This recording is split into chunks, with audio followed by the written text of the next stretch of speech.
বিশ্ব এইডস দিবসকে সামনে রেখে উইমেন্স কলেজে এনএসএস ইউনিটের ছাত্রীরা আগরতলায় সচেতনতামূলক প্রচার চালায়। আগামীতে এই মারণব্যাধির সংক্রমণ রুখতে তাদের এই পদক্ষেপ। প্রসঙ্গত, 1 ডিসেম্বর গোটা বিশ্বে পালিত হয় বিশ্ব এইডস দিবস। এই মারণব্যাধির জন্য HIV নামক ভাইরাস দায়ী। HIV এমনই ভয়ঙ্কর ভাইরাস যা মানুষের শরীরে অনুপ্রবেশের পর তার রোগ প্রতিরোধ ক্ষমতাকে ধীরে ধীরে নষ্ট করে দেয়। তাই রোগ থেকে বাঁচতে সচেতনতা জরুরি। সম্প্রতি রাজধানী আগরতলায় বেশ কিছু শিক্ষার্থীরা এই রোগে আক্রান্ত হয়েছেন বলে খবর। সচেতনতার অভাবেই মূলত এই রোগ ছড়িয়ে পড়ছে। তাই এইডস রোগ সম্পর্কে সচেতনতা ছড়িয়ে দিতে এই উদ্দেশ্যে উইমেন্স কলেজে এনএসএস ইউনিটের ছাত্রীর পথ চলতি সকলের মধ্যে লিফলেট বিলি করেছে। আপনারা সকলেই অবগত আছেন যে আজকে 1 ডিসেম্বর অর্থাৎ বিশ্ব এইডস দিবস।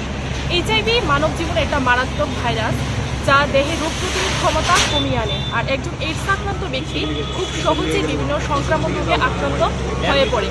আর HIV ভাইরাসের আক্রান্তের ফলে যে লক্ষণগুলি আমাদের চোখে পড়ে তার মধ্যে রয়েছে যে পেশি ব্যথা করা, ক্লান্তি অনুভব করা, হঠাৎ ওজন কমে যাওয়া এবং রাতে অস্বাভাবিক ঘাম ঝরা।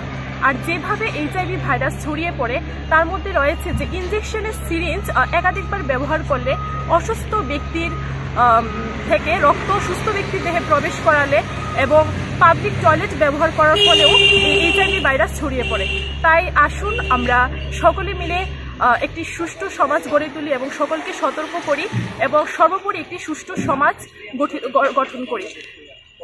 এই সতর্ক বার্তা আজকে আমরা উমেন্স কলেজ এনএসএস ইউনিটের পক্ষ থেকে পথ চলতে সকল মানুষের কাছে এবং প্রত্যেক ঘরে ঘরে পৌঁছে দেওয়ার উদ্দেশ্যেই আজকে আমরা সকলের মধ্যে লিফলেট বিলি করছি। আমার নাম Mitu Das, women's college NSS. Agartala থেকে প্রবীর দেববর্মা রিপোর্ট, সত্যের খোঁজে 24 ঘন্টা।